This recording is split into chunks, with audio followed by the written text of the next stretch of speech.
Nos honra recibir esta mañana al doctor Arthur Stanford da Silva, profesor titular de Sociología del Derecho en la Facultad de Derecho de Recife de la Universidad Federal de Pernambuco, uno de los más destacados investigadores latinoamericanos en el diálogo entre teoría de sistemas, derecho, tecnología e inteligencia artificial. Además de sus importantes contribuciones académicas, el doctor Stanford ha desempeñado un papel fundamental en la difusión y consolidación de la teoría de sistemas en América Latina. Durante años ha impulsado la organización de conferencias, seminarios, encuentros académicos y espacios de diálogo internacional, como este en el que nos encontramos, que ha contribuido a fortalecer las redes de investigación de nuestra región.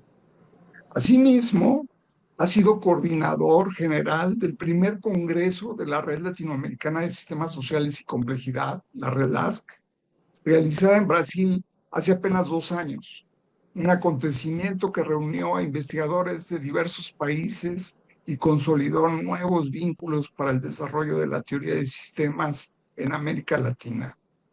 Su trabajo académico se sitúa en la frontera de una de las preguntas más relevantes de nuestro tiempo. ¿Qué ocurre con el derecho cuando la sociedad comienza a organizarse mediante algoritmos, plataformas digitales e inteligencia artificial?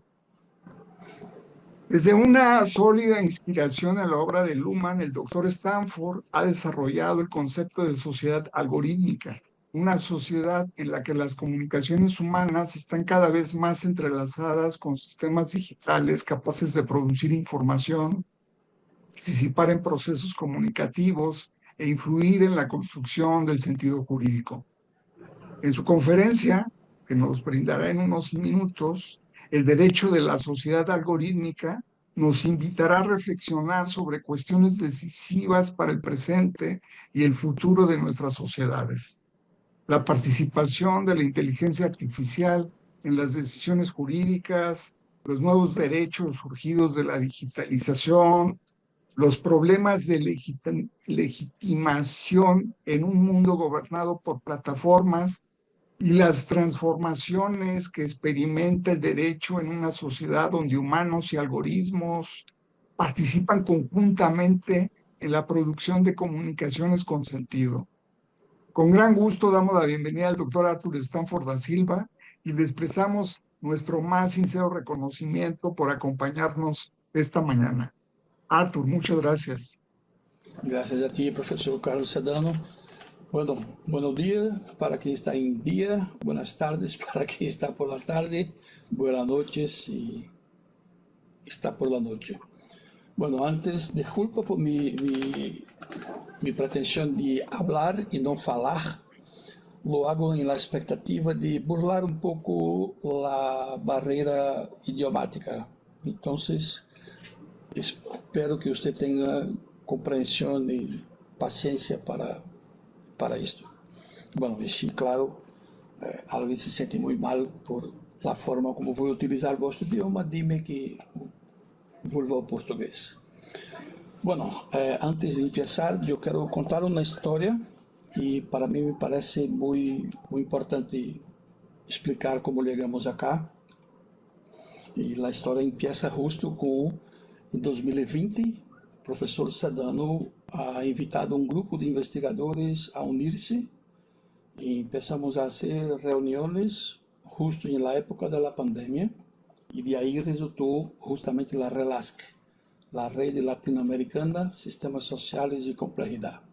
Como ha dicho el profesor hace poco, el primer congreso ha sido acá, a Recife, hace 2 años, y el segundo congreso va a ser justo en México en outubro deste ano. E todos sintam-se invitados e invitadas para estar aí e somar-se com nós outros em isso. Bueno, em RELASC, assim que empieza a ser as primeiras oficializações e encontros, se han hechos grupos que se quedaram chamados de grupos de investigação, por isso GRINV. Um deles é justo o GRINV 4, Algoritmos e Sistemas Sociais. Nós nos hacíamos reuniões quinzenales para falar sobre textos e tentar buscar uma bibliografia comum ou uma reflexão, não a mesma, não era uma questão de chegar a que todos tenham a mesma ideia e a mesma percepção das coisas, mas sim termos um mínimo de espaço de interação e diálogo entre nós outros.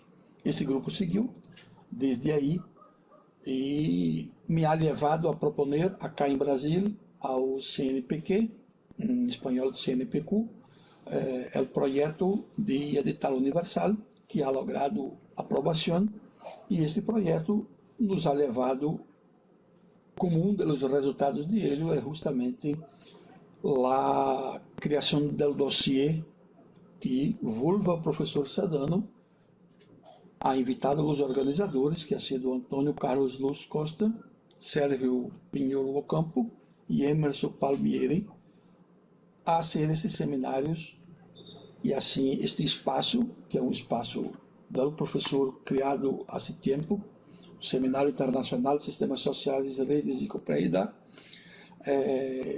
termos estes encontros. Bueno, outro é agradecer ao professor Hugo Cadenas, que é o coordenador da revista MAD, da Universidade de Chile, de publicar os textos, e assim estamos acá. E também agradeço ao professor Sedano por aceitar minha proposta de transformar estes seminários em um curso de extensão e ao pós-grado, maestria, doutorado de Direito, acá na Universidade Federal de Pernambuco, e lo ampliei para alunos de grado também, vale? Bueno, assim explico, isto é como está o dossiê na revista MAD, e assim estamos fazendo os seminários, tá?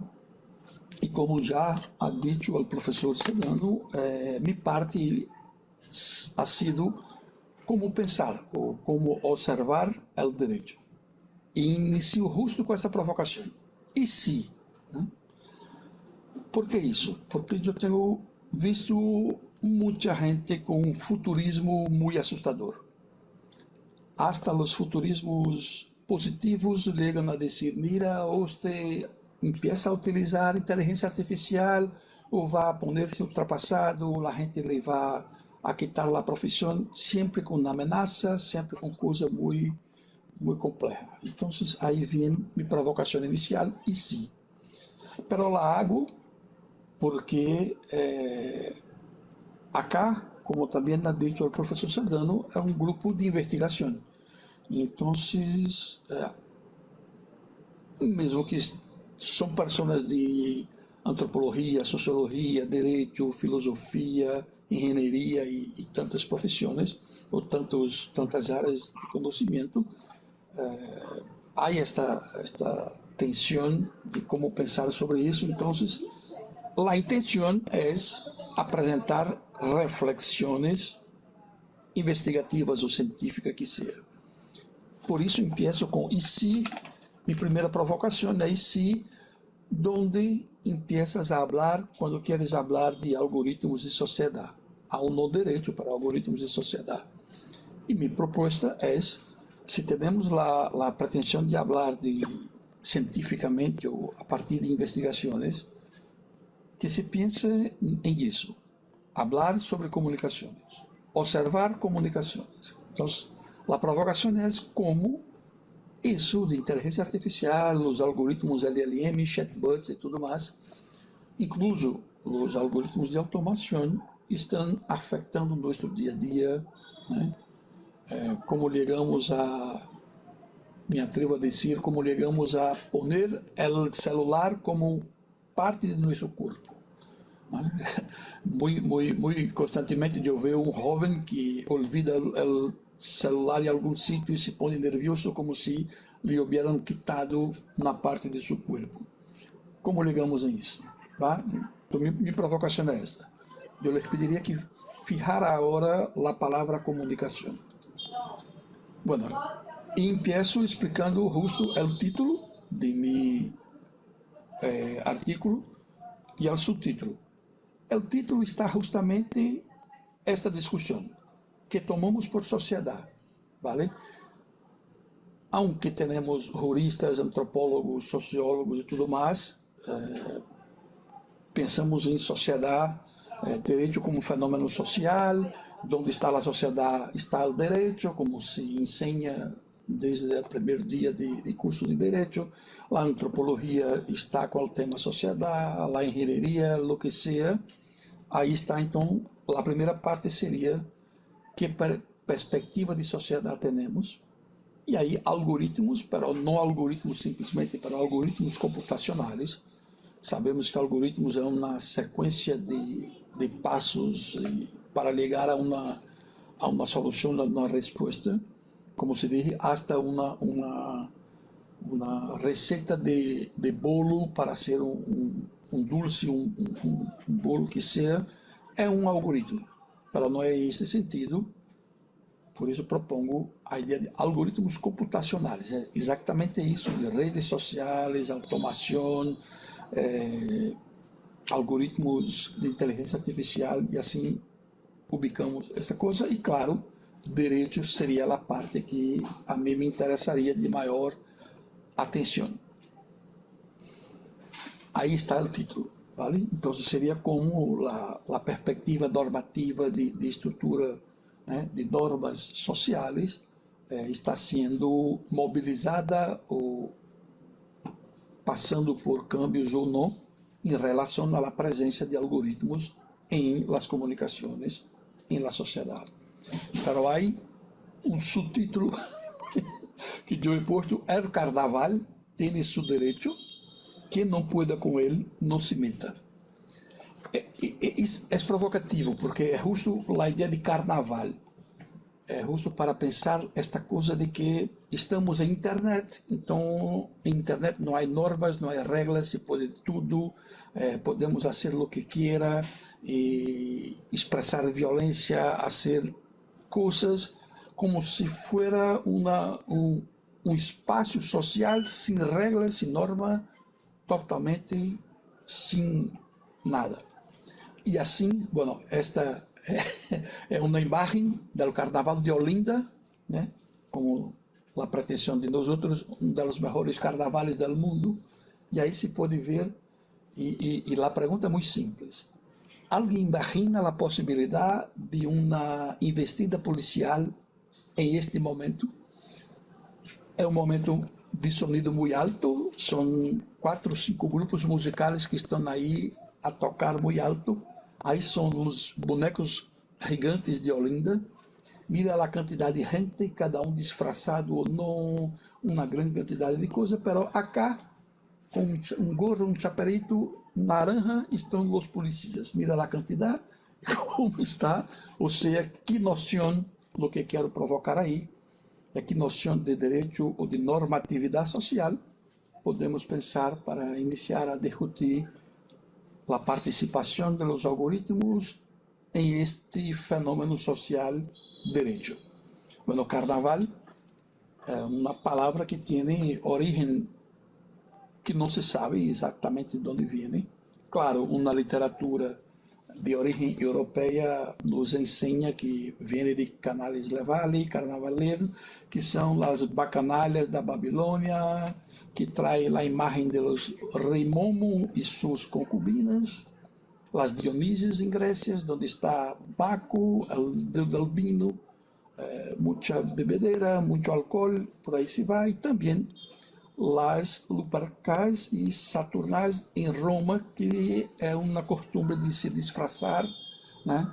Como se fosse a maneira de poder poner-se uma imagem que não é a tua, né? Com a ideia de persona como máscara, como imagem da persona. Pero há já estudos antropológicos que dizem que há muitos antes disto havia em lavouras práticas indígenas e comuns em África de, ao terminar o grande trabalho de iniciar a lavoura ou concluir o plantio, a gente se poner a bailar, a tocar tambores e a relajar de todo o trabalho que ha tenido antes. E aí, bueno, também há uma possibilidade de ter em ritos agrários o início de um momento em que se saca exatamente esta coisa de normatividade e se poner em um momento de não normatividade fora disso. E assim é a ideia de carnaval que les propongo a pensar, né? Por isso o carnaval tem seu direito, é uma provocação paradójica, é uma paradoja, né? Que é justamente a inversão das regras e valores, né? Se desahoga quase que sem limites, pero a provocação é o anarquismo total. Se é anarquismo, não há um mínimo de normatividade que é vamos a ser anárquicos. E será que não há normatividade, mesmo em estes momentos tão carnavalescos e tão sem a normatividade opressiva, como pode dizer? E a provocação é exatamente assim, como pensar o direito como este fenômeno social. E minha provocação é justamente pensar em tudo isto com a questão da ordem e o caos, que seria o que estamos passando com isso de internet, o que acabamos de viver há 15 minutos atrás, né? A possibilidade de invasões e tudo que estamos vivenciando com esta amplitude, esta abertura de espaço, de gente de toda forma poder entrar, utilizar para ser o bem, mas também para ser malo, e tudo que estamos vivendo com isso de rede, de inteligência artificial e tudo o que está passando. Assim, empiezo explicando o título de meu artículo. Bueno, volvo a la ideia que agora les vou a passar as premissas decisionais, né? São justamente o que a mim me põe como a pretensão de dizer que hago investigação, observar comunicação. Então, há premissas decisionais em relação metodológicas, né, e de enfoque. Metodológicas são justamente, minha proposta é que temos que falar por dados, né? Assim, devemos basear o que estamos a dizer a partir de informações, de dados, e não ouvir dizer ou coisa assim. Então, é necessário poner técnicas. Eu hago observação não participante, por exemplo, quando me vou a uma oficina de um advogado para ver como ele está fazendo uso de inteligência artificial, hago análise documental e conversações de um juiz que me diz que está utilizando o IA e eu pergunto como lo hace, que está haciendo, encuestas que eu hago perguntando a funcionários do judiciário, perguntando a eles como é que eles estão cambiando seu cotidiano profissional, porque começaram a utilizar inteligência artificial com atividades suas e em que isso está cambiando sua atividade. Bueno, e como enfoque teórico metodológico, eu propongo a comunicativação, vou explicar o que quero dizer com isso, pero há aí justamente a comunicação basada em dados e uma observação na discussão de que é observar. E uma das premissas decisionais é justamente que há, este é o símbolo matemático de, como se diz, ter ser excluído, né? O limite do observador, né? Não se pode observar tudo. E a frase principal é: mapa não é território. Ou seja, a teoria é uma reflexão sobre a realidade e não uma descrição tal qual o mundo é, né? Sacamos dados, importante, e temos que utilizar, pero não se trata, teoria científica não se trata de descrever exatamente ponto a ponto, vale? Então há um ponto cego, e isso é necessário termos muito claro quando hacemos investigações. Propongo en la comunicación una idea que es la lógica del al mismo tiempo. Por eso la provocación anterior, derecho como la orden y el caos, no se quita el caos, pero tampoco hay una orden que se puede imponer necesariamente de todas las maneras. También hay sistemas que observan, eso es importante porque tenemos que partir de que es el sistema que observa y no una persona o un grupo de personas. O sea, jurídicamente hablando, no es el juez que observa y al observar cria derecho, tampoco es un tribunal que observa y determina qué es el derecho. La idea es que eso va a ser hecho y constituido o desarrollado en el sistema y por el sistema, y no por personas o grupo de personas.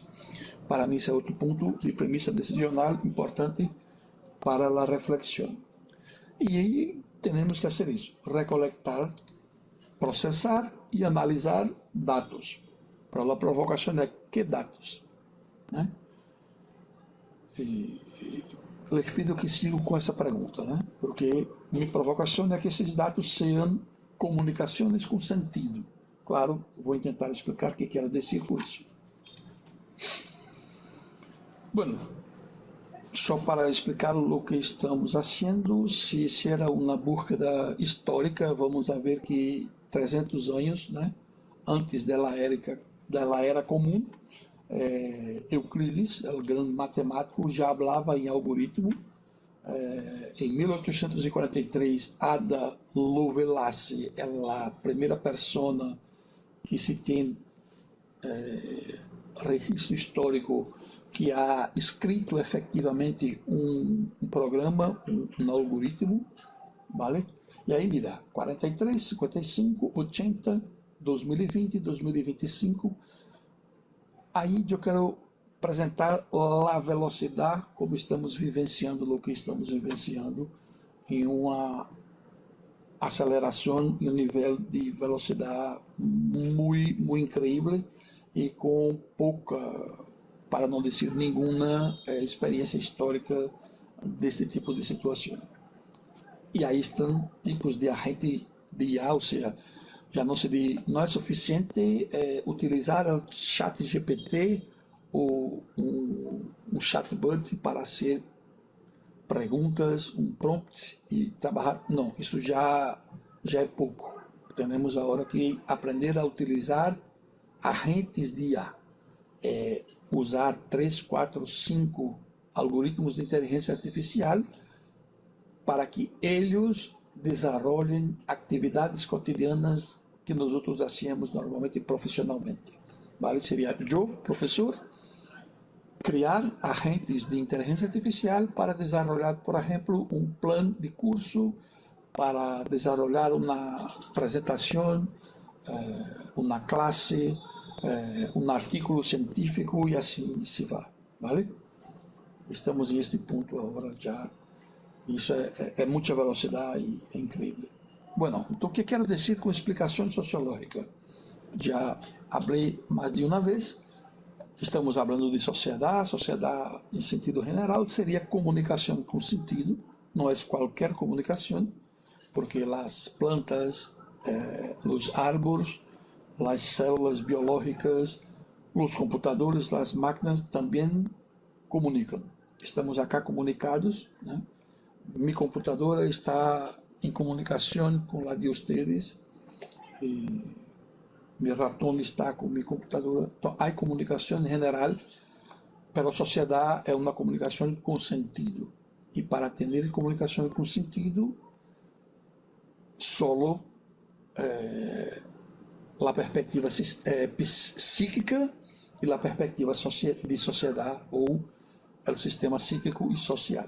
E aí vem a provocação, de acordo para e quando é este algoritmo, LLM, esta coisa de agentes de IA, como se pode pensar isso?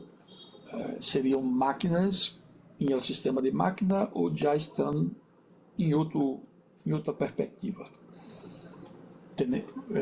Tuvimos acá Sérgio Campo falando sobre este tipo de coisa e de questões dos meios, né? Meio de difusão, meio de comunicação, meio de, né, comunicação digital, por aí vai. Bueno, insisto na expressão, não é qualquer algoritmo, são algoritmos computacionais. ¿Vale? E agora que? Né? Me parece que não há muito que discutir, desarrollar, de que sim, nós estamos com uma presença constante em nosso cotidiano, em nosso dia a dia, de algoritmos de inteligência artificial, de agentes de IA e por aí vai, pero e agora? Né? Volvo à primeira pergunta. Que dados vocês coletam para falar deste fenômeno, né? De algoritmos e sociedade? Bueno, que hago eu? Eu hago observação participante, eu me vou a oficinas de advogados, despachos de advogados, de fiscalias, me vou ao tribunal para mirar e ver como juízes, funcionários estão efetivamente vivenciando essa situação, vale? E eu tenho acá em meu Google, eu utilizo estes términos para a búsqueda de informações. Diariamente eu recebo uma grande quantidade de e-mails. Sempre que estas palavras aparecem em alguma notícia, em algo da internet, isto me liga por e-mail e eu vou a ver isso. E esses dados eu recoleto, eu tenho uma pasta específica, onde pongo em ela as notícias e depois eu, uma a uma, vou mirando, observando e pongo, né? Eu hago análise sempre utilizando planilha de Excel. Este exercício me ha levado a esta quantidade de temas, né? Então, em direito, claro, estou fazendo a corte de direito, né? Se habla muito cotidianamente e uma grande quantidade de informações sobre ativismo digital, moneda digital, blockchains, mercado de criptomonedas, direito de autor, direito de personales, né? De se o robot pode ser chamado de persona jurídica ou não, a semelhança dos animais e né, empresas. Os IoTs, né, há uma grande discussão aí com NFTs que está cotidianamente em jogo.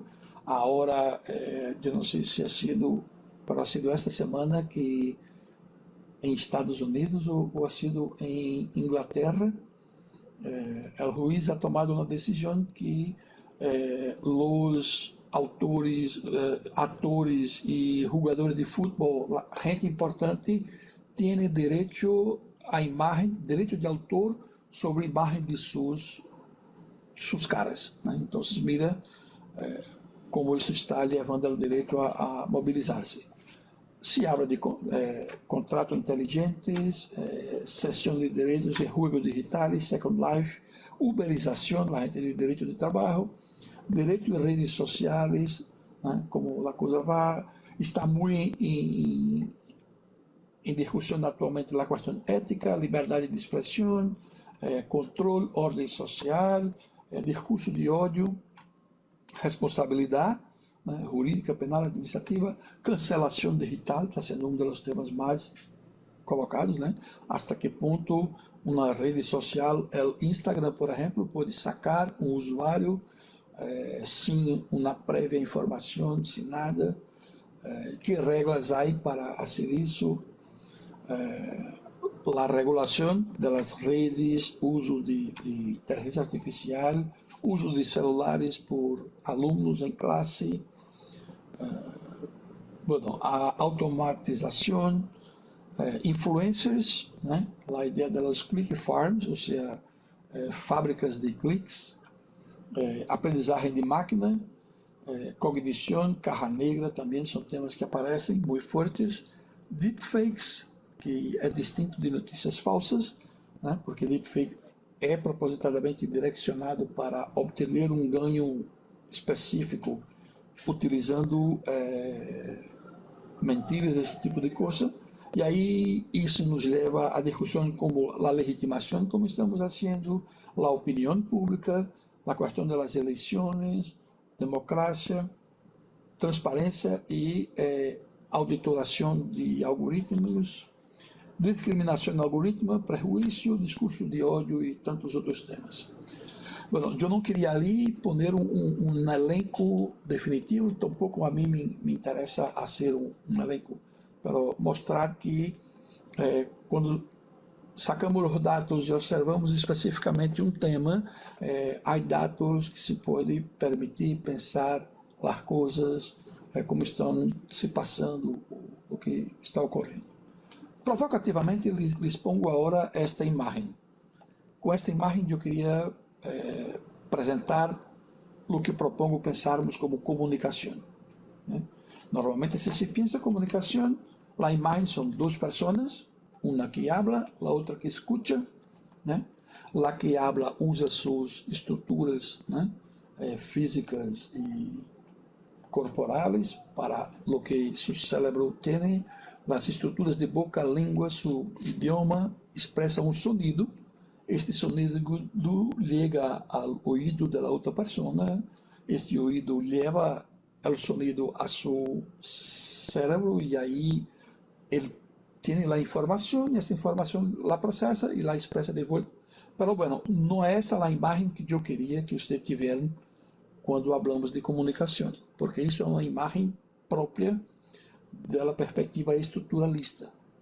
Saussure e os autores de uma perspectiva de comunicação muito estrutural. Já?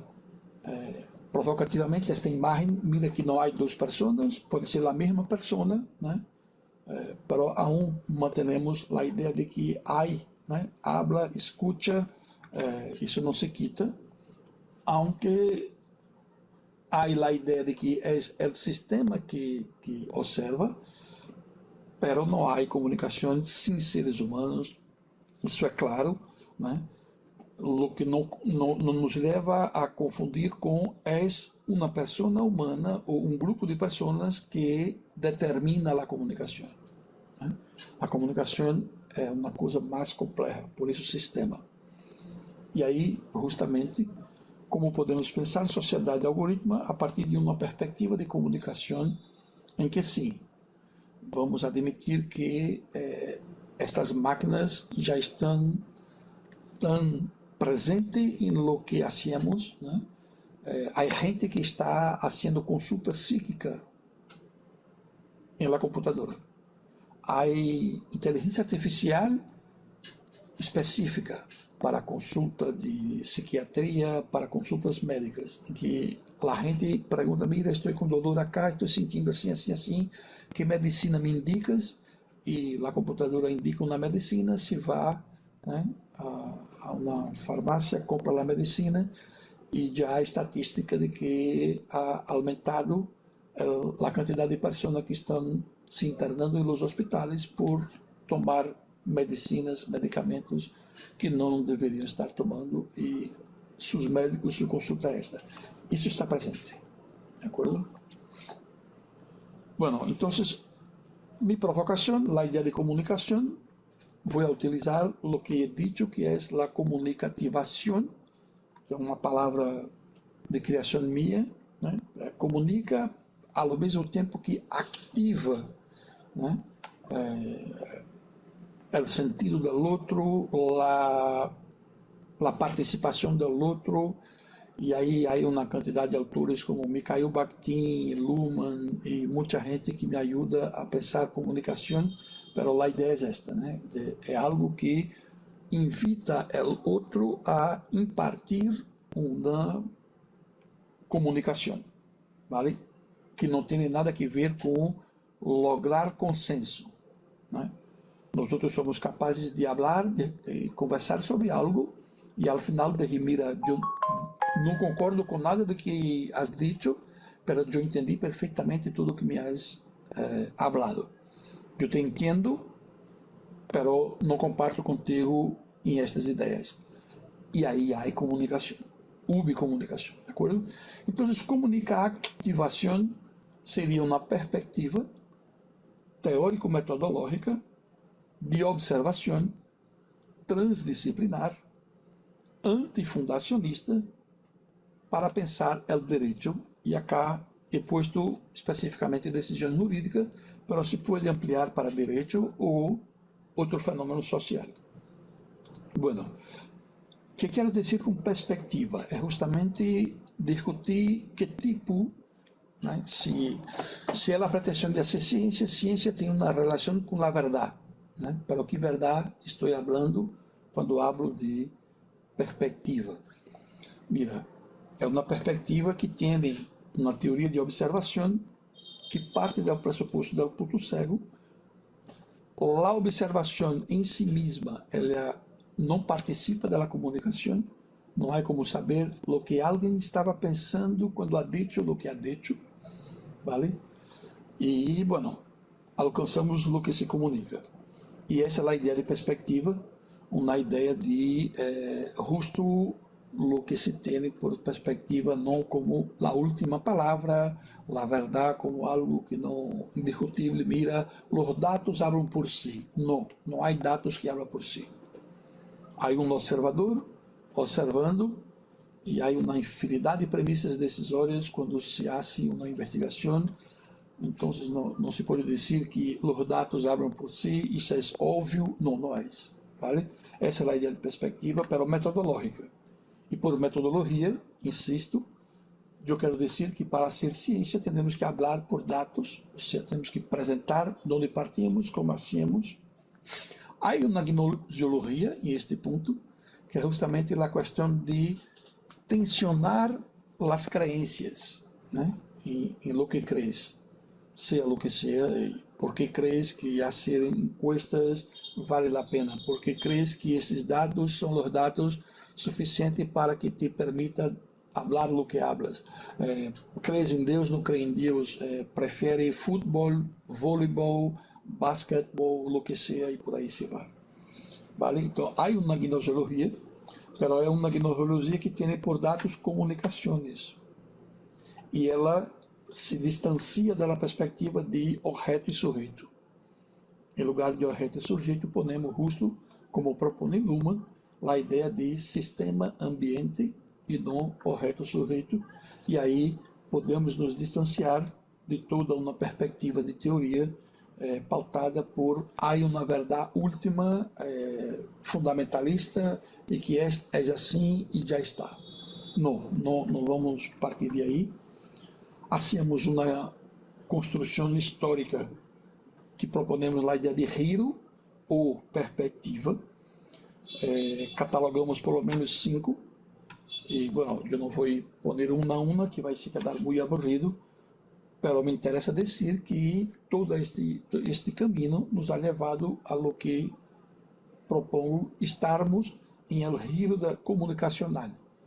Hoje, quando falamos de comunicação, estamos falando de uma estrutura comunicacional, então não uma fenomenologia que ha desembocado em uma filosofia da mente, como se a mente é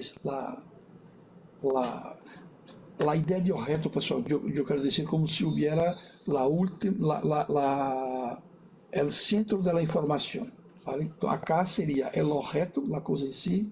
Acá seria uma dúvida constante, acá seria a mente, acá é a linguagem em si e agora a comunicação.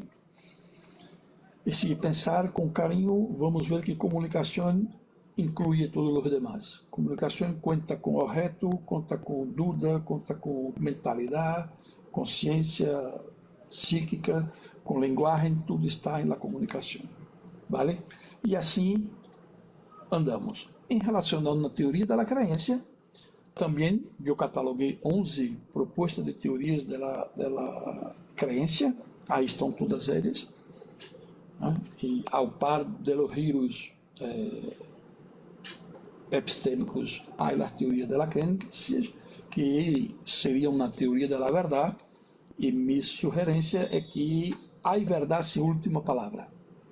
Y el giro de la comunicación nos lleva a esta posibilidad, que en verdad é muito próprio da cibernética, né? E como já falei muitas vezes, eu ligo a Luhmann a partir da cibernética por la sociologia del derecho, pero por Cláudio Souto, né? Em sociologia del derecho, acá de Recife, e de aí empiezo com leituras de cibernética e encontro a ideia de Luhmann. E, bueno, para que sepam, Cláudio Souto ha hecho su doutorado com Luhmann, e quando Luhmann ha venido a Recife, se quedou na casa de Cláudio para que sepam a amistade de los dois. E aí eu tive a primeira informação de isto. E minha sugerência é esta. Já? Então, em el giro da comunicacional, em el giro comunicativo, podemos falar de verdade e última palavra. De onde saco isso? Primeiro ponto, como já he dicho, da cibernética e principalmente de Kurt Gödel, né? Com esses dois teoremas, que é exatamente a questão de um sistema formal. Eu não vou desenvolver aqui em detalhes, mas para mim é importante deixar que há este princípio, né? Por exemplo, um sistema formal S, né? Imagine aí se queremos dizer o direito é um sistema completo capaz de ter resposta para toda e qualquer situação que venga a ocorrer na sociedade. Em sendo completo, ele é capaz de abarcar tudo o que passa na sociedade. Então, abarca tudo de Z, né? O ponto é que Kurt Gödel ha dicho que se é um sistema formal capaz de abarcar os problemas sociais, ele tem um número finito de axiomas. O direito não pode ter axiomas infinitos. Bueno, se é finito em axiomas, ele utiliza regras de substituição e implicação como único princípios de inferência. Se hace assim, se funciona assim, é um sistema incompleto. Então, a linguagem, se você pensarem com carinho, a linguagem é um sistema formal, sim, somos capazes de nos comunicar usando um idioma. Ele abarca uma quantidade zeta de situações. É finito, todo idioma é finito, não é capaz de dizer tudo. Muitas vezes nos quedamos buscando uma palavra porque não há em nosso idioma. Então, há premissas que lo permitem funcionar. Pero ele necessita de regras que, para funcionar, elas têm que ser amplas, genéricas. E se são regras genéricas de substituição, como na interpretação do que hacíamos, esse sistema é incompleto. Se é assim, nenhum sistema S formal pode ser consistente. Então, teorema 1 seria assim, é incompleto. Se é incompleto, se ele é completo, não é consistente. Se é incompleto, ele pode ser consistente. Pensando no direito sobre isso, vêm justamente os temas mais centrais do direito, que é completude, a inconsistência do direito, a decisão jurídica, qual é o limite de um juiz, de um advogado, para fazer uma discussão jurídica e por aí se vai. A isto, eu agrego lá em transversalidade de saberes, especificamente do direito, eu saco a hermenêutica, da linguagem, na teoria do sentido, a ideia de autoria, texto, e na teoria social, a teoria da sociedade, especificamente a teoria de sistemas, e este ponto acá, né, com a ideia de estrutura, quando penso em decisão jurídica, eu transfiro essas ideias em direito, é como as organizações do direito operam, através da questão de código e programa. Linguisticamente, ligo justamente a ideia de discurso, texto, contexto, né? E da teoria social, a ideia de memória, agência, comunicação. Bueno, especificamente, quando eu pensei em falar de comunica-ativação, eu utilizei esses três autores centrais. Rorty, o Richard Rorty, por seu antifundacionismo, que me permite fazer uma infinidade de reflexões. É uma filosofia pragmática antifundacionista. Luiz Antônio Marcucci, que é um professor de Recife, né? Falecido, pero tem uma teoria que eu digo que é uma teoria da compreensão como trabalho social, e Luhmann com a teoria da sociedade, que propongo pensada como sistema de comunicação com sentido. E aí, estas frases, só para dizer de onde saco, né? De Hort tem esta, né? É necessário alejar-se da pretensão de ser criadores de verdade e da noção de representação. E com isso temos que uma crença pode satisfazer certas condições e não ser verdade verdadeira. De Marcuski, linguagem é um sistema de indeterminação sintático-semântica que se resolve em situações comunicacionais. Mira, por mais ampla que seja, em los momentos de comunicação, chegamos a resolver se vamos ou não aceitar ou rechazar uma ideia, uma frase, e aí se resolvem, pero se resolve em situações comunicativas. Está muito cerca da ideia de Luhmann, com sua proposta de comunicação como célula da sociedade, e a ideia de que direito não tem poder obrigatório, né? E aí quita toda a perspectiva de que o direito impõe o comportamento humano. Luhmann diz, não, direito à comunicação, ele comunica se é um comportamento lícito ou ilícito.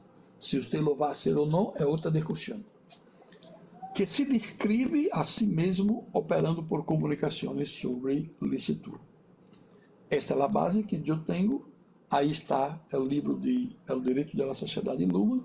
Esses são os temas centrais do livro, que também é muito presente no que hablo.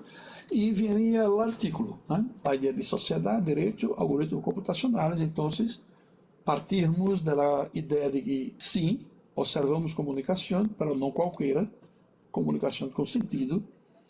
Então, quando algo ocorre, um acontecimento, e lo miramos, se pensarmos com carinho, aí já está toda esta complexidade de uma comunicação. Quando pensamos em algo que ocorreu, necessariamente pensamos idiomaticamente, com todos os limites, com uma redução de complexidade incrível. Então, os acontecimentos vivem necessariamente atribuição de sentido. Se é assim, quem atribui sentido? E aí vem a provocação. Não sou eu, não é uma pessoa física, não é um grupo de pessoas, mas sim é o sistema.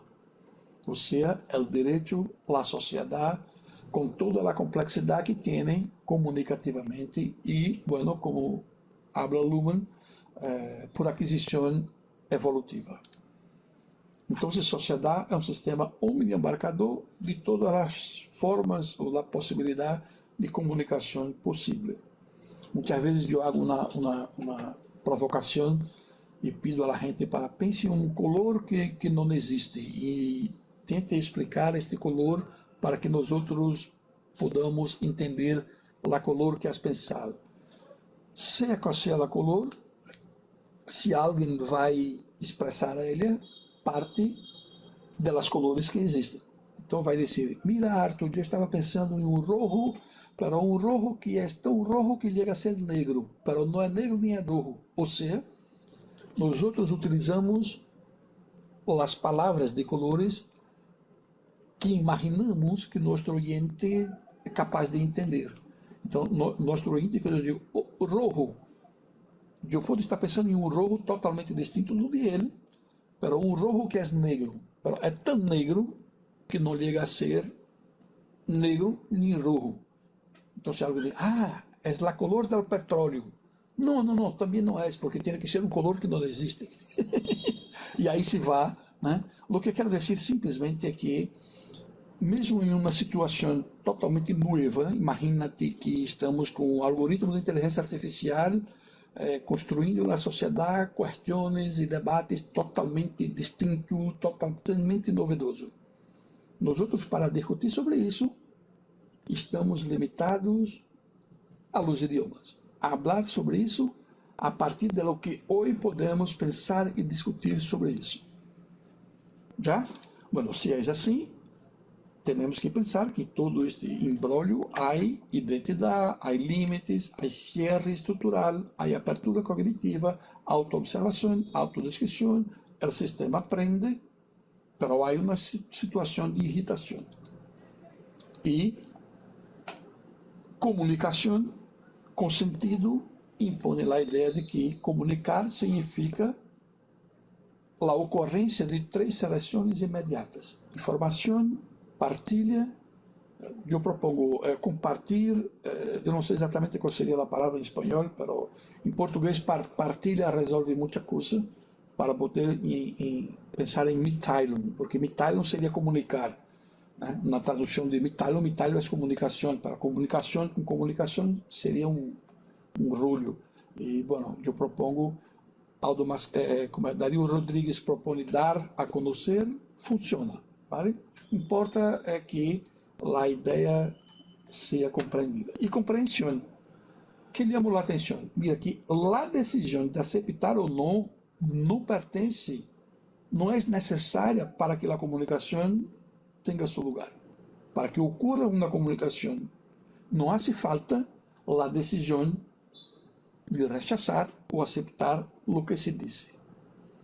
Basta que essas 3 seleções ocorram simultaneamente, ao mesmo tempo. E também deixar claro acá que a ideia de sentido, isso é muito interessante, para eu não tenho tanto tempo para desenvolver, vou só dizer que existe. De acordo? Então, sentido é uma forma de 2 lados.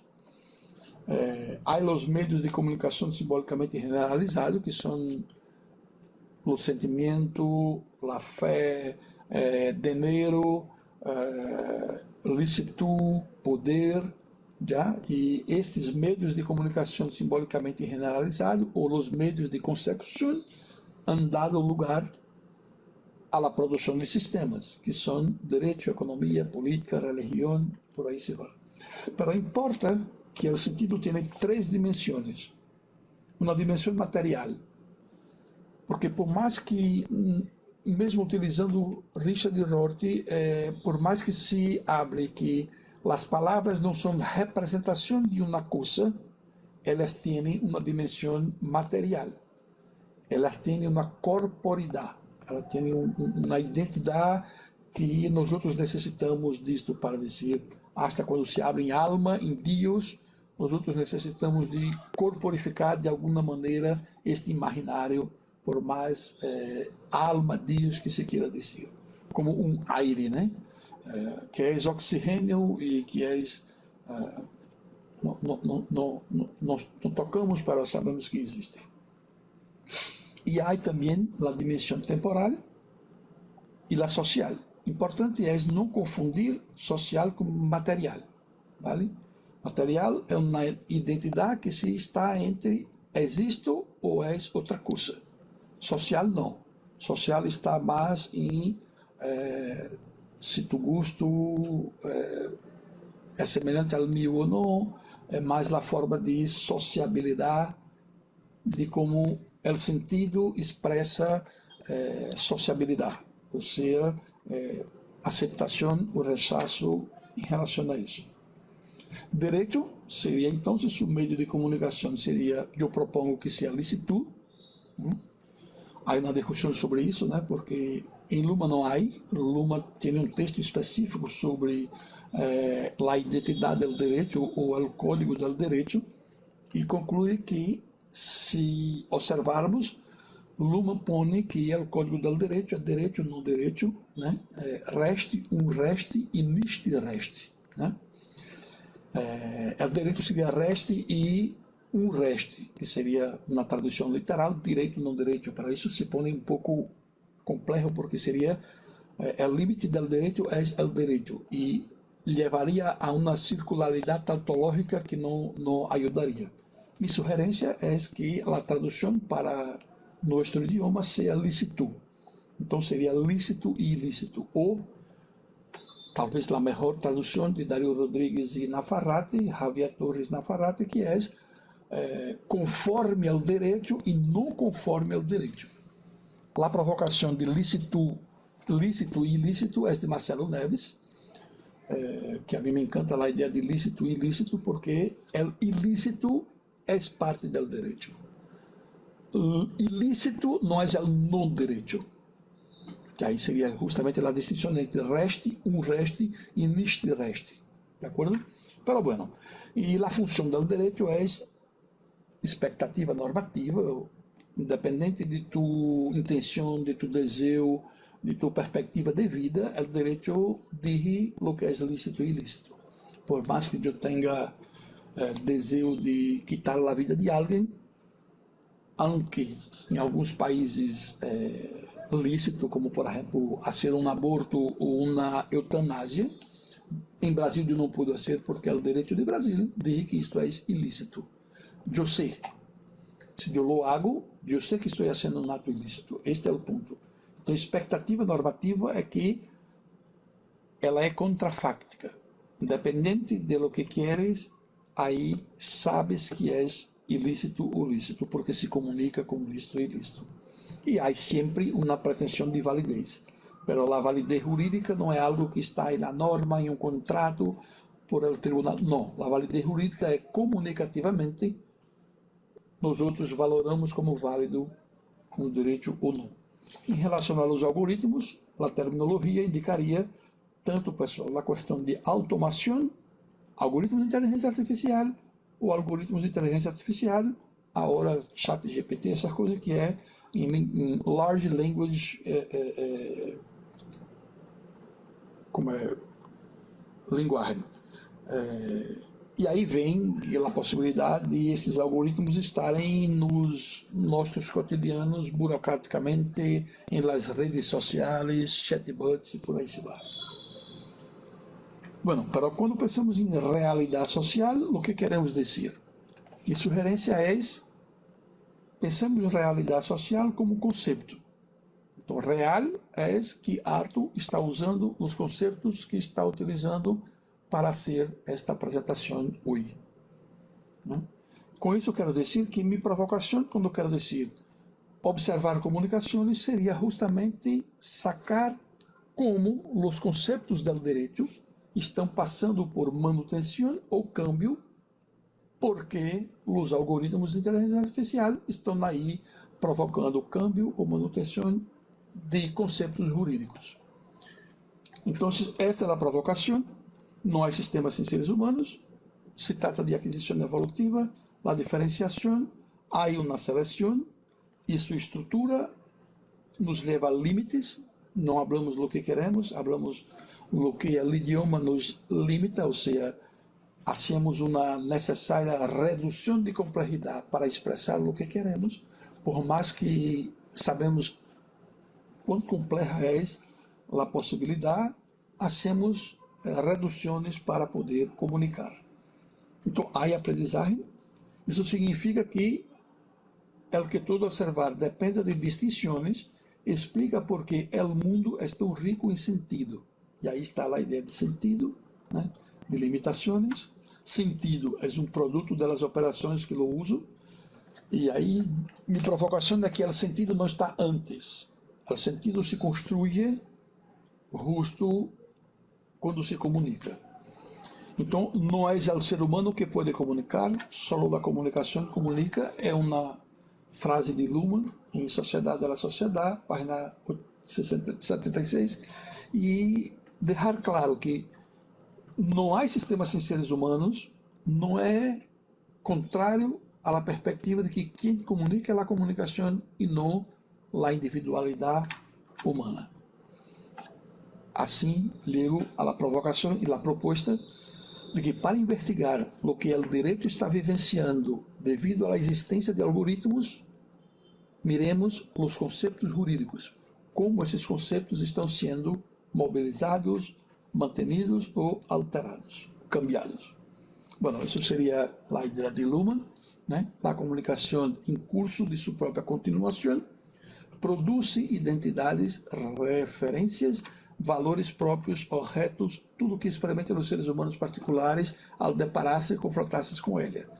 Mira, esta frase é para mim muito interessante porque é a comunicação que produz continuação. Es la comunicación que produce identidad. Es la comunicación que produce referências. Es ela que produce valores próprios. Não é uma entidade sobrenatural, ou seja, uma natureza ou um Deus extraterreno, né? Então não vai ser a inteligência artificial que vai produzir comunicação, é a própria comunicação, de acordo? Insisto na palavra conceptos. Bueno, e aí eu vou passar com uma velocidade maior, porque aqui eu quero dizer como eu vivi esta cursa.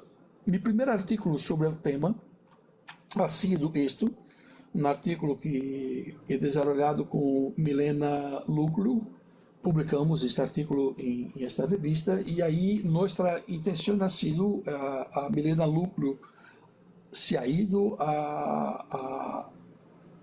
ao tribunal para ver a inteligência artificial como la estava nascendo. Mas antes, em 2018, eu havia visitado este escritório de advocacia para ver como eles estavam utilizando. Houve uma informação nos periódicos. O escritório de advocacia Urbano Vitalino ha hecho um acordo com a IBM, han criado a inteligência artificial Carol e lá estão aplicando. E eu fui ao escritório de advocacia, cerca de minha casa, para ver que é isso que estava ocorrendo. Então, aí vem minha provocação. Como os juristas estão fazendo uso dos algoritmos de inteligência artificial, este artículo ha sido justamente la ELIS. ELIS, do Tribunal de Justiça de Pernambuco, ha sido criada especificamente em la Vara Judicial de Execução Fiscal.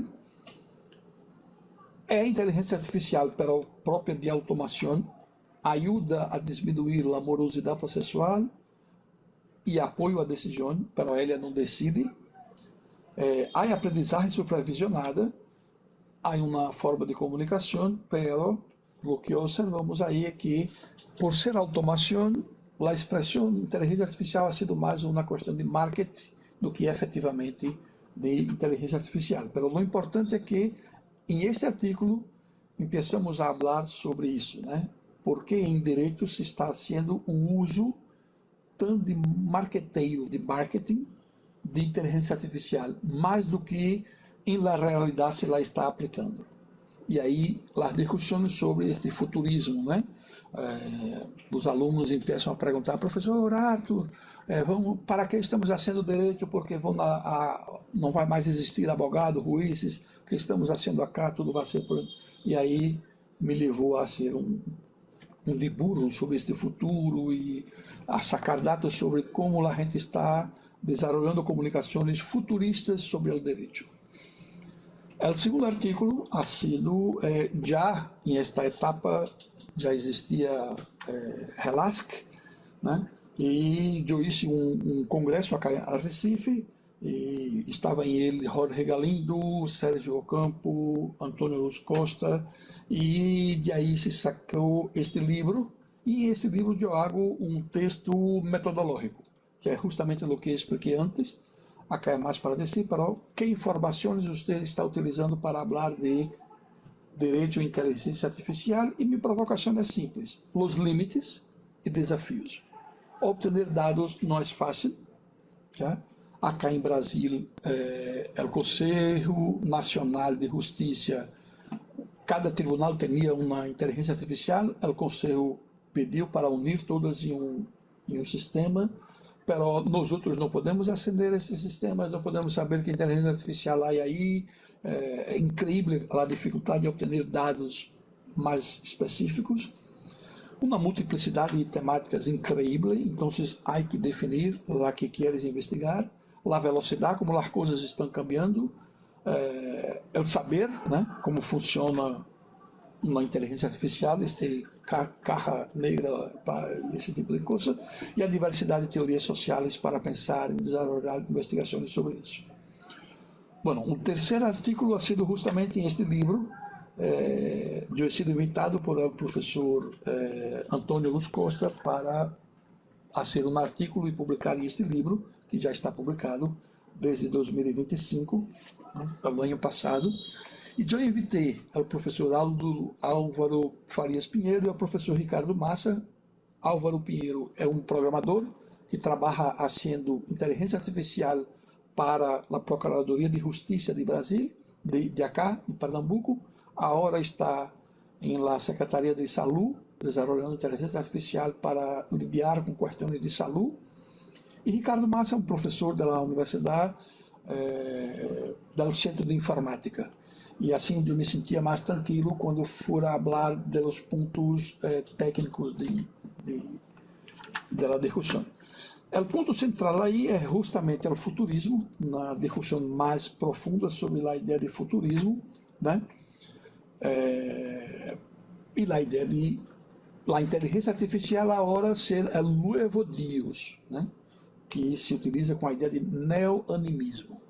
Né? Então, agora tudo que passa, tudo que está ocorrendo é porque lá e nós outros não temos nenhuma responsabilidade, não temos culpa de nada, sempre, porque ha sido lá. Então, é uma entidade sobrenatural, e isso se encontra nos discursos, nas falas da gente.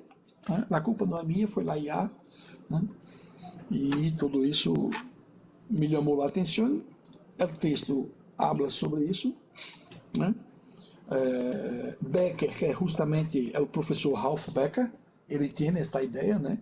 A diferença entre os religiosos e os cyberprofetas é que estes últimos não reclamam exatamente um paraíso em el sentido de jardim ou parque cerrado, que é o significado original da palavra, que é animismo, pero um lugar em o reino transcendente do sabe-espaço. E aí estaria a ideia de tecnoanimismo, que é justamente o tema central do livro. Discutir esta coisa de uma entidade sobrenatural para explicar o que estamos vivenciando. Bueno, então, falei sobre isso. O texto desenvolve a questão de cognição, de aprendizagem, a questão da normalidade, de conclusões precipitadas, todos os temas de aprendizagem supervisionado, não supervisionado, por reforço, isso está em el artículo. A comunicação não tem origem nem término, na ideia lumaniana. E acá também as grandes espécies de forma de aprendizagem supervisionado, não supervisionado, né? E assim ha sido aquele. Este texto de agora, que estou acá, é exatamente que como tudo isso me ha levado a lo que quero proponer agora. O texto empieza com tudo o que he dicho hasta agora, mas o ponto central é justamente que onde há sociedade, há direito. Bueno, para si estamos agora com inteligência artificial, como o direito vai ter a manutenção desta ideia de sociedade e direito se são inteligência artificial que estão aí presentes? Bueno, não se trata de buscar uma definição para a inteligência nem para a artificialidade. Não é essa nossa intenção. Os algoritmos estão participando das comunicações humanas. Em el texto, eu hablo muito superficialmente, deveria ter mais desenvolvimento, para não me ha sido possível por la quantidade já que teria de páginas. Helena Espósito, Sérgio Campo e Antônio Luz Costa e Taek me ajudam a desenvolver esta frase anterior. Minha intenção é simplesmente ir ao direito como está vivenciando isso. Vale? Sacar os temas jurídicos e como isso está funcionando e fazer reflexões. Então, a ideia é a comunicação jurídica na sociedade algorítmica, a primeira parte do artículo, e minha provocação é exatamente esta. Os algoritmos atuam na constituição do sentido jurídico. Mira, os algoritmos atuam na constituição do sentido jurídico. Mira, eu necessito volver a tudo que he dicho hasta agora sobre sentido, sobre comunicação, para entender o que quero dizer aí. De acordo? Resposta: sim, há que pensar em dois pontos. Primeiro, que por meio da hermenêutica jurídica, ou seja, por la interpretação e aplicação do direito, sim, há uma presença de algoritmos que lhes vou apresentar já. Pero, mira, não é um novo fenômeno. Já? Algo passa e na internet, por exemplo, uma violência, uma agressão na internet. los juristas amplían la interpretación del derecho estatal actual para decir, mira, esto es o no es lícito. ¿Ya? Entonces, si alguien en internet agride a alguien o hace una provocación o alguna cosa de violencia, sí, se puede acessar el Tribunal Estadual utilizando el Código Penal actual y ahí va. Este es un camino. Pero sí, hay situaciones que no existían antes. Mira, si derecho é fenômeno social, onde está a sociedade, está o direito, se há algo passando na realidade e que o direito aún não tem, o direito tem que vivenciar esta situação. E sim, se estão criando novos direitos, como por exemplo, como podemos falar sobre os NFTs, como podemos falar de bitcoins e esse tipo de coisa, o que está passando. ¿Vale? Entonces, mira, si pensamos en mundo de sentido, y en este mundo de sentido las cosas están ocurriendo en redes sociales, en aplicativos, Uber, tantos aplicativos que hay hoy, ¿no? Algoritmos de inteligência artificial programados com LLM e agentes de IA, isso não pode ser ignorado em uma investigação. Esta é minha provocação em este artigo. Então, há sistemas que observam. As investigações sobre inteligência artificial se ocupam da manipulação de símbolos, pero não da formação de sentido. Mira, este é Luhmann, ha escrito isso em 1997, quer dizer, ha publicado em 97, muito antes de existir inteligência artificial e ChatGPT, pero ele utilizou a expressão inteligência artificial em esse livro, Sociedade da Sociedade. E mira o que diz: afeta símbolos, pero não a formação de sentido. E aí temos que ter a ideia de formação de sentido, a formação do sentido, de acordo? Então, como funciona isso? Há sistemas que operam em meio de sentido e há sistemas que não, como a máquina de células. Então, há sentido como forma de dois lados. Hablar, ter sentido, comunicar, necessariamente, is perfect continence, ou seja, é necessário ter uma distinção de lo que se está falando e lo que não se habla. Há uma atribuição, pero esta atribuição é do sistema, não é de um ser humano, tampouco pode ser de uma inteligência artificial. Sentido tem suas dimensões, como já apresentei acá, pero mira, a universalidade da pretensão de validez em conexão com todas as possibilidades de negação. Isto é a dimensão.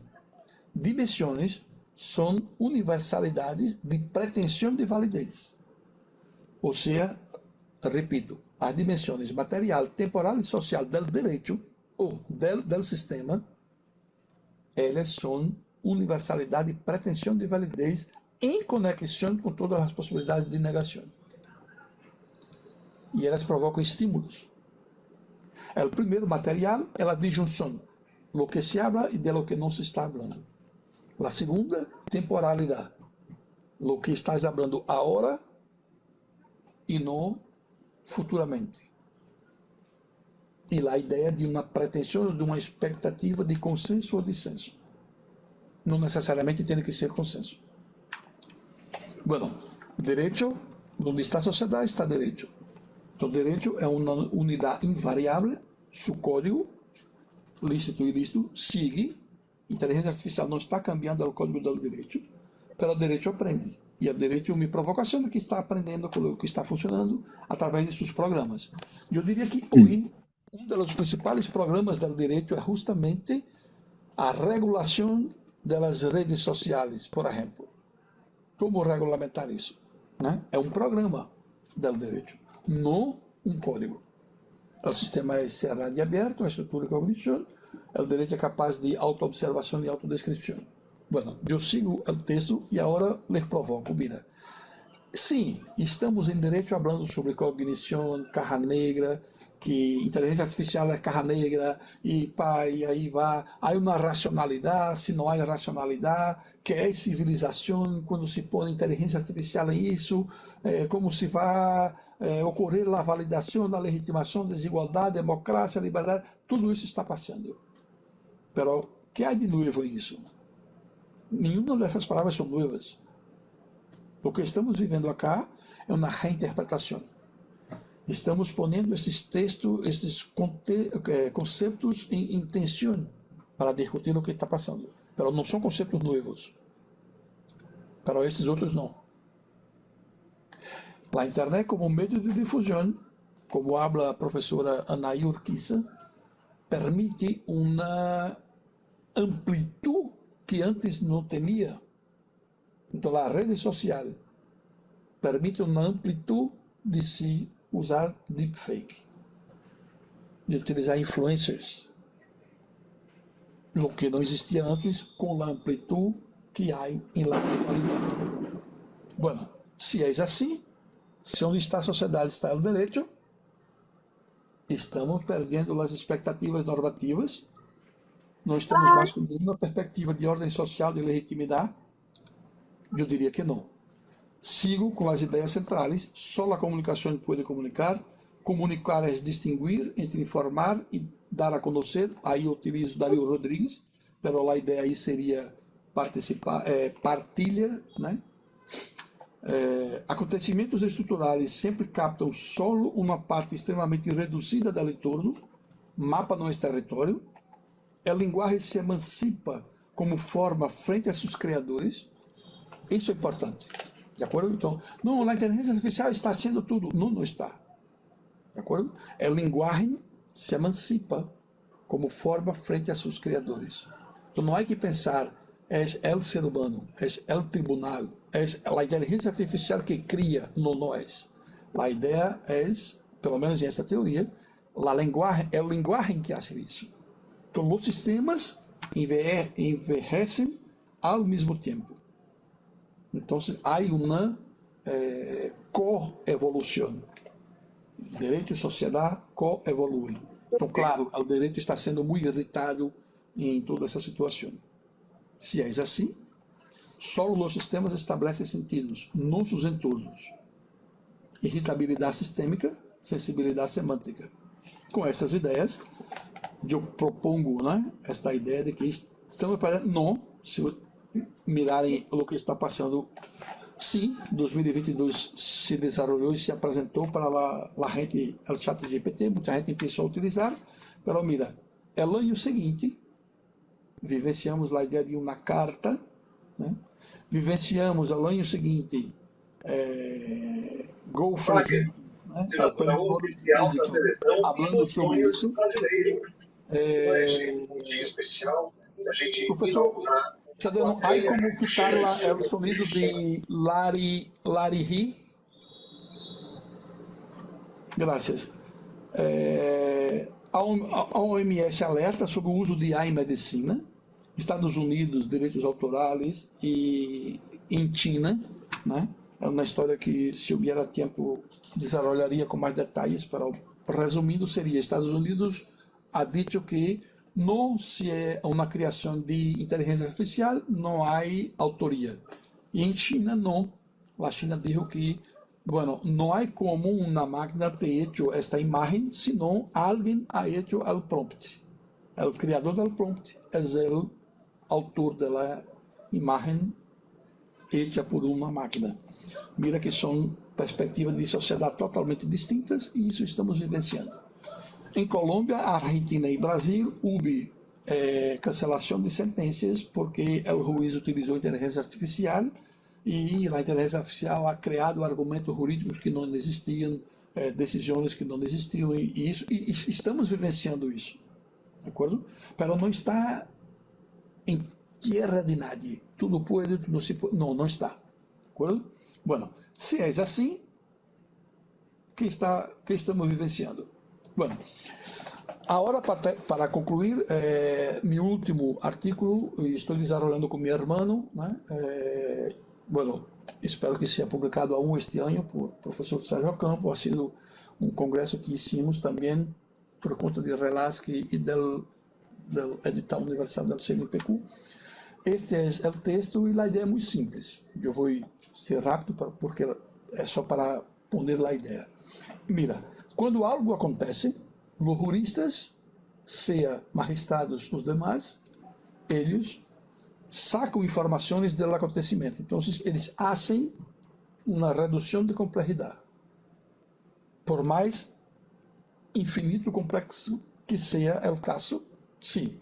E assim, os juristas construem argumentações.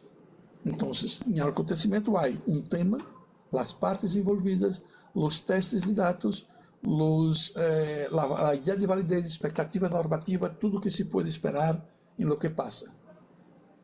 Os juristas põem isso observando o mundo jurídico.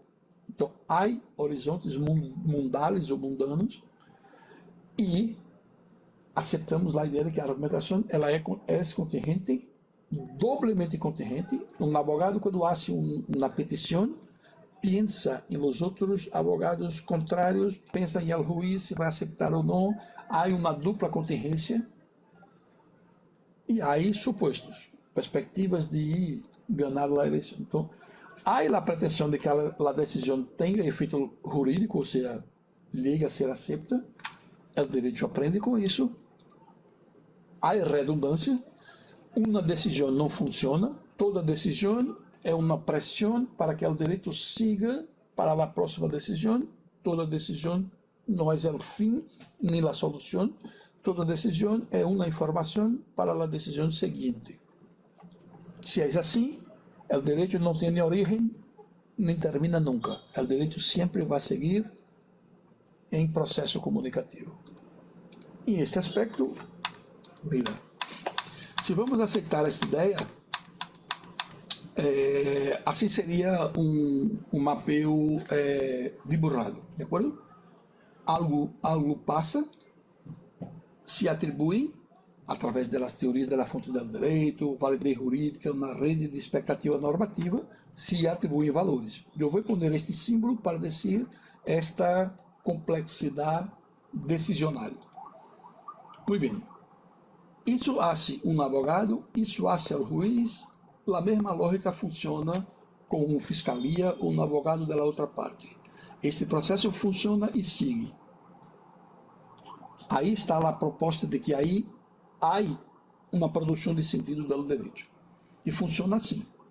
Em esta circularidade constante, com reflexividade e integração recursiva de decisões constante. De acordo? Bom, isso funciona e é assim sem nenhum problema. Qual é a nossa provocação? Imagina-te que o advogado utiliza um algoritmo de inteligência artificial, GPT, Gemini, lo que seja, e lo põe em el processo judicial e assim ele empieza a integrar a decisão judicial. Imagina-te se todos fazem esta mesma coisa.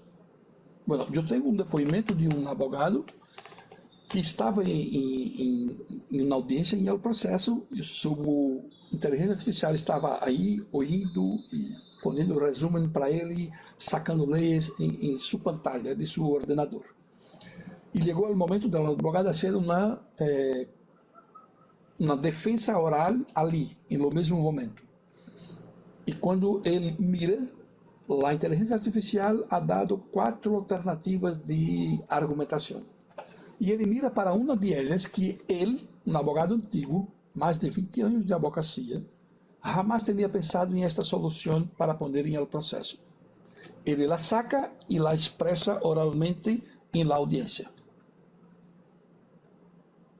Essa é a ideia. Mira, não é simplesmente a inteligência artificial decir o que já se sabe prontamente, pero essa informação alegado a este abogado por uma ideia que lo alegado por la inteligência artificial. Ele la utiliza e la põe em sua argumentação oralmente e ganha o processo judicial. Imagina-te isso ocorrendo com muita gente. Um juiz que em el processo judicial recebe da inteligência artificial, seja qual seja, uma solução para o caso que o juiz, desembargador, ministro do Supremo não havia pensado nisso antes. E pega esta argumentação e põe o processo.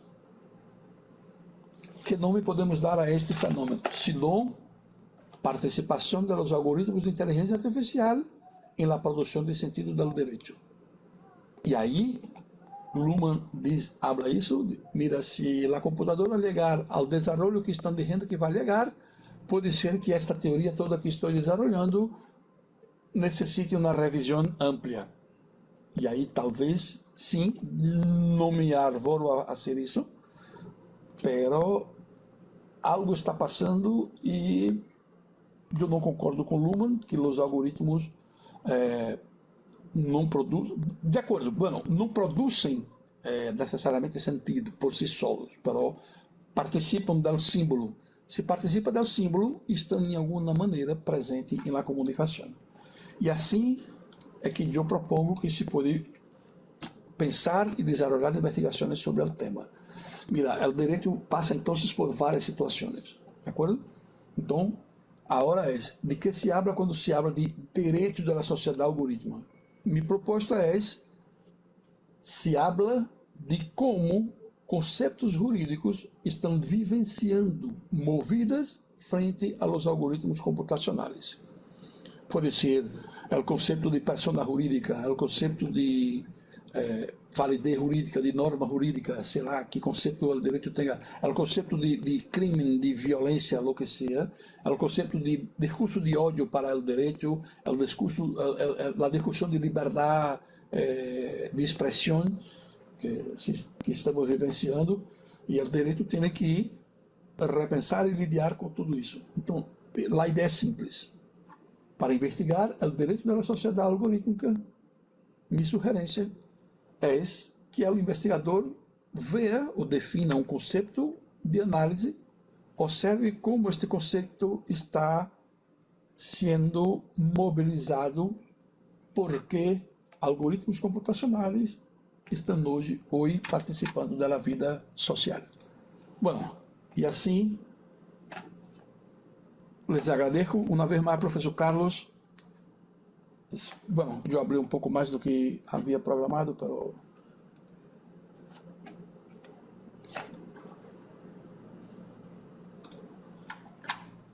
Bueno, pues agradecemos profundamente a Arthur esta excelente y sugerente exposición, que sin duda nos deja muchas ideas y preguntas como para seguir pensando. Y aprovechando este momento, pues hay que abrir ahora el espacio para preguntas.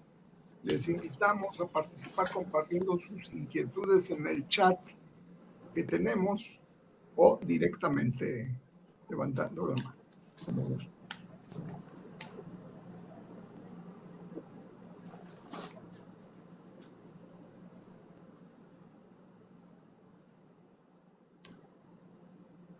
Bueno, todavía no hay ninguna pregunta. No, Arthur, ¿me podría hacer un comentario? Vale. Sí. Si Niklas Luhmann estuviera hoy aquí observando ChatGPT, Gemini, Cloud y otros sistemas de inteligencia artificial, ¿consideras que seguiría afirmando que solo los sistemas psíquicos y sociales operan en el medio del sentido?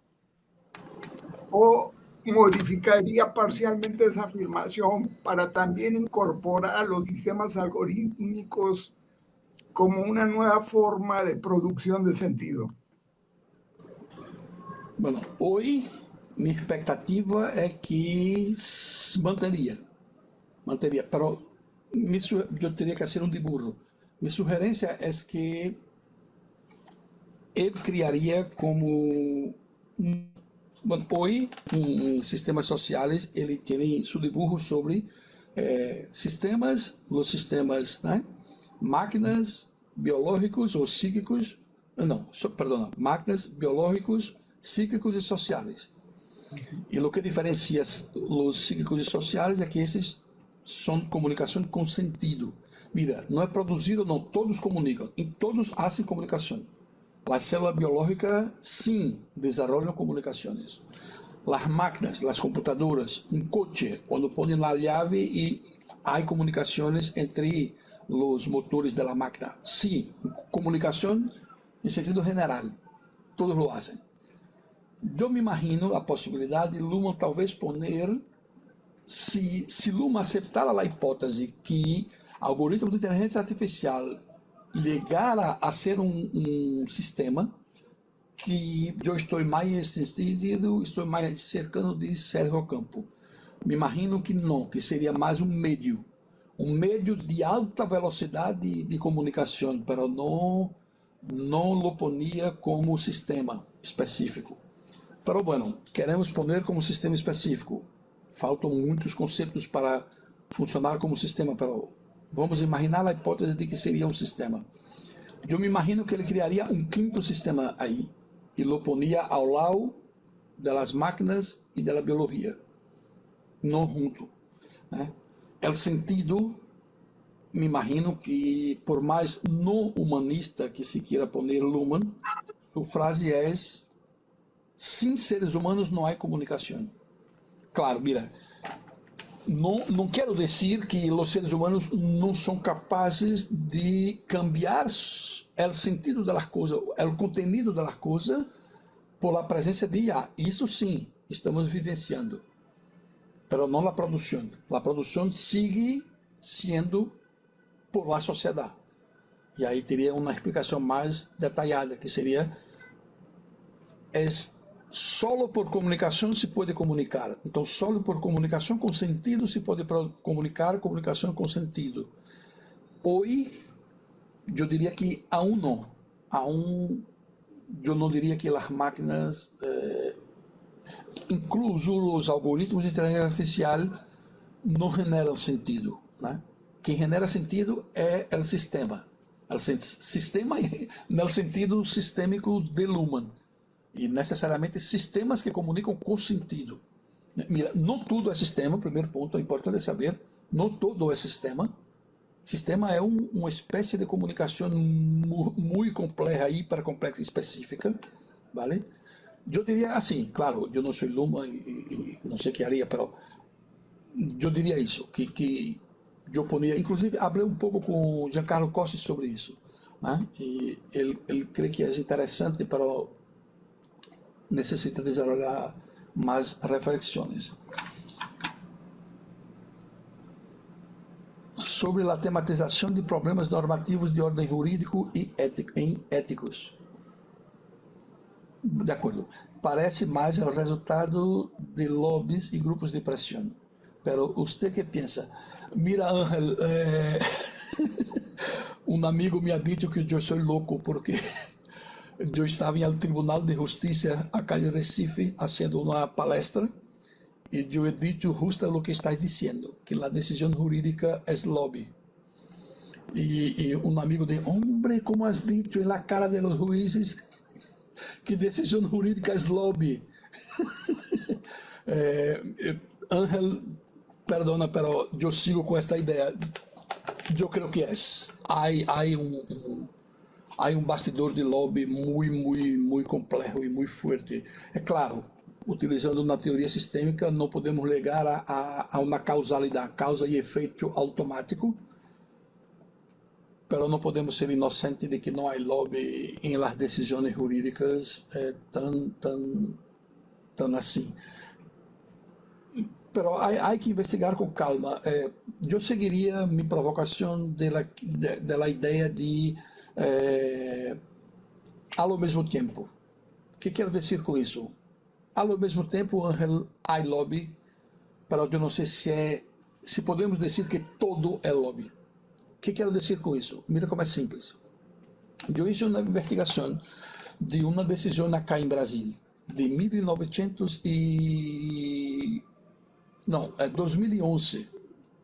2011.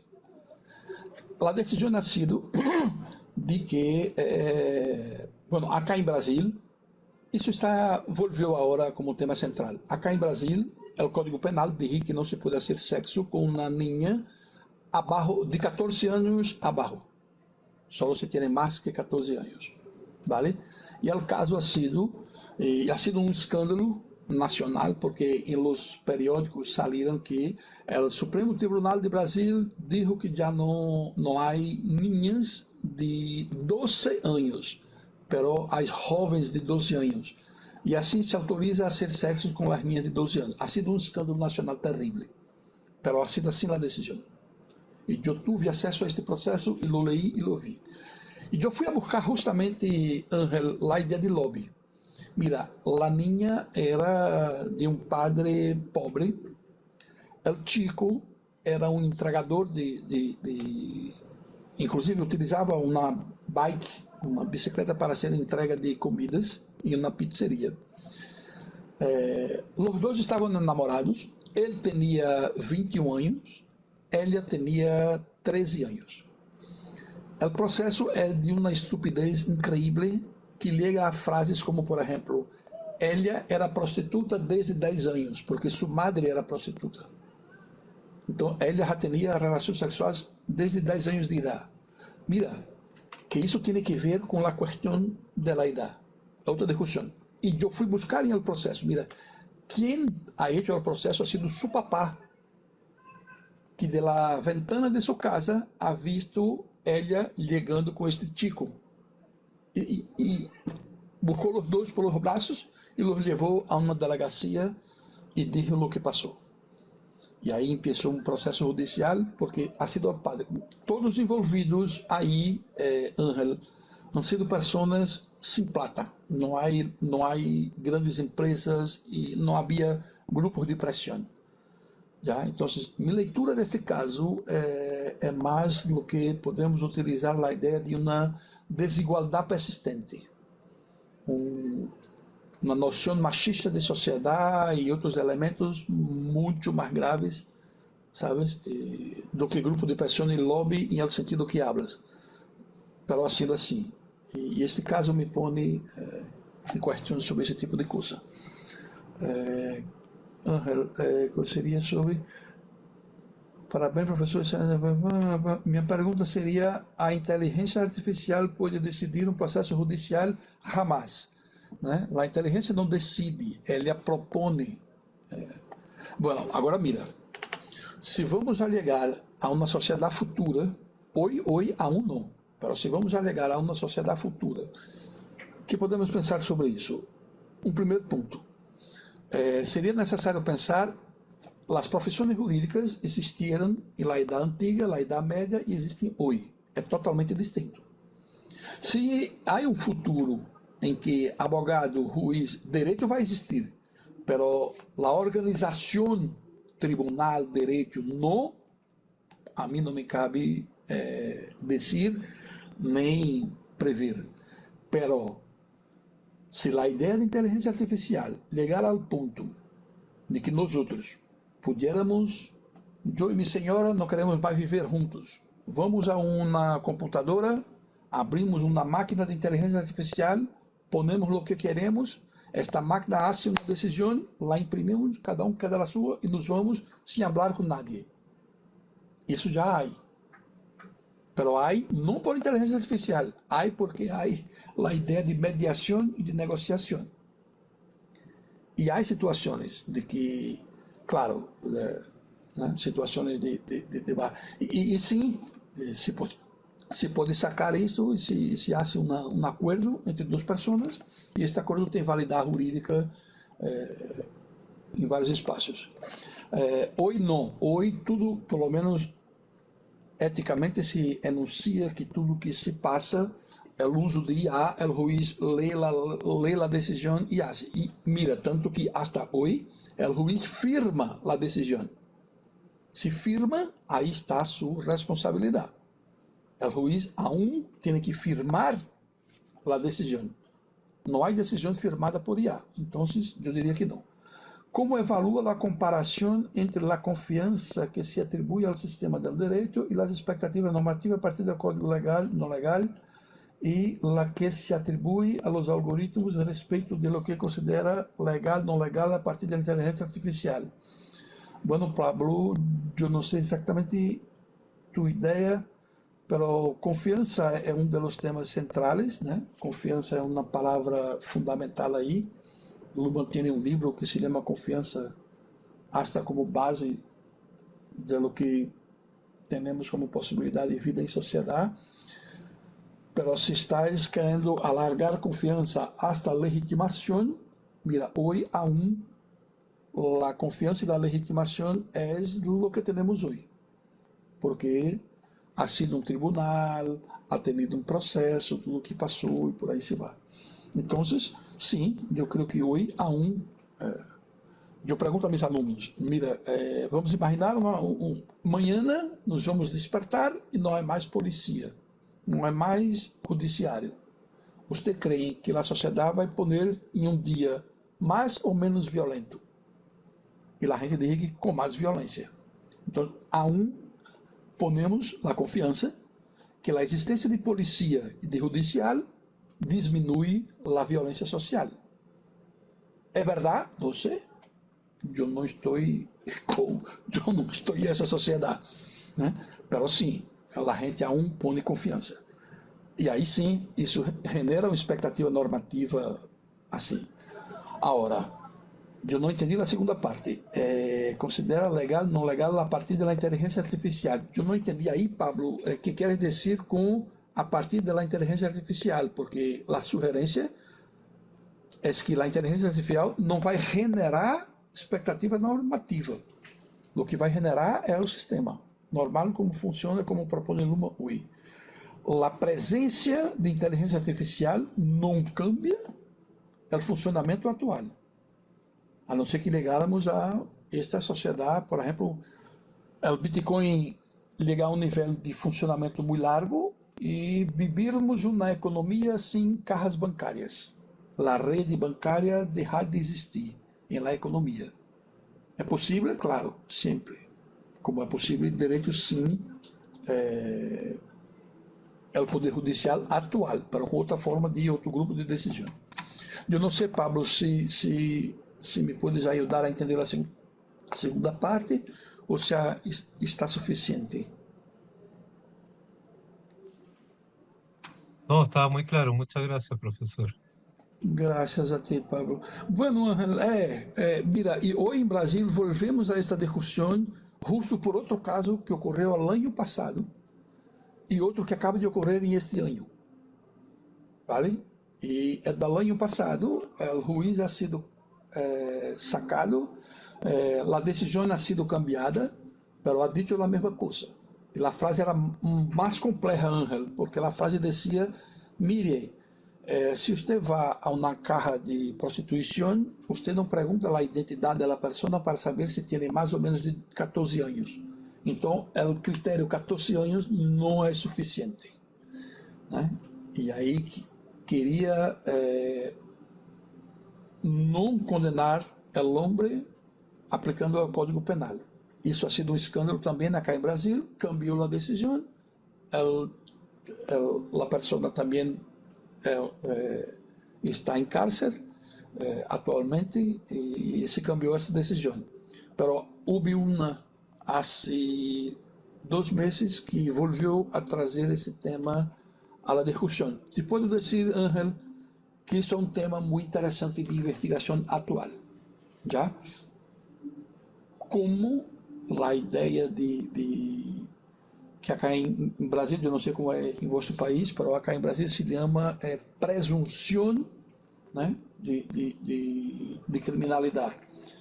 Então, se presume que se hace sexo com uma menina abaixo de 14 anos, se presume que é estupro, né? E a expressão é estupro de vulnerável. E aí, bueno, a coisa está funcionando com caminhos muito curiosos, mas isso não tem nada a ver com inteligência artificial, né? É uma outra discussão, é mais um problema de valores sociais, de como nós outros temos a noção de homem e de mulher como seres iguais ou não. Hecho?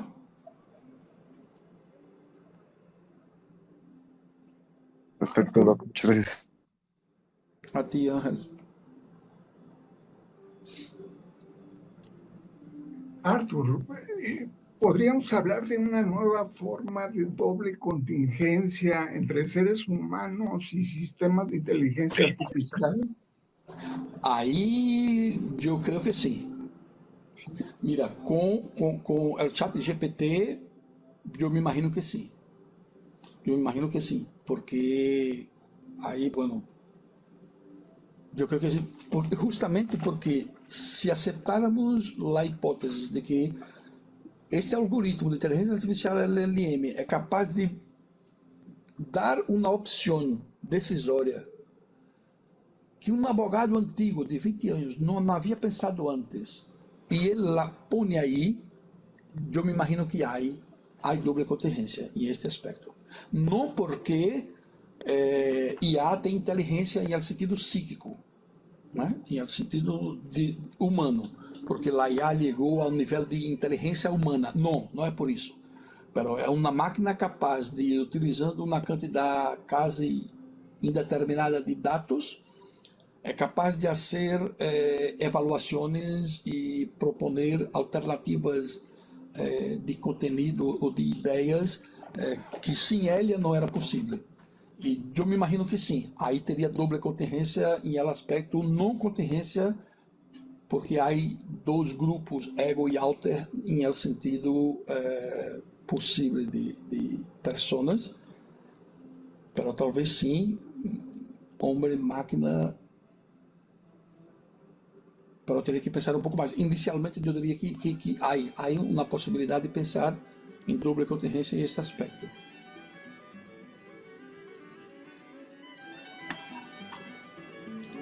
Pero... ¿Alguien más? ¿Otra pregunta? Bueno, pues muchas gracias, estimado Arthur, por esta extraordinaria exposición. Creo que a lo largo de la conferencia nos has invitado a reflexionar sobre conceptos fundamentales de la teoría de sistemas sociales y las relaciones entre inteligencia artificial, derecho, doble contingencia, legitimidad. Y pues agradecemos también a todas y todos los participantes por acompañarnos en esta sesión. Muy buenas tardes. Y muchas gracias a todas y todos. Arthur, muchas gracias. A ti, gracias. Dios.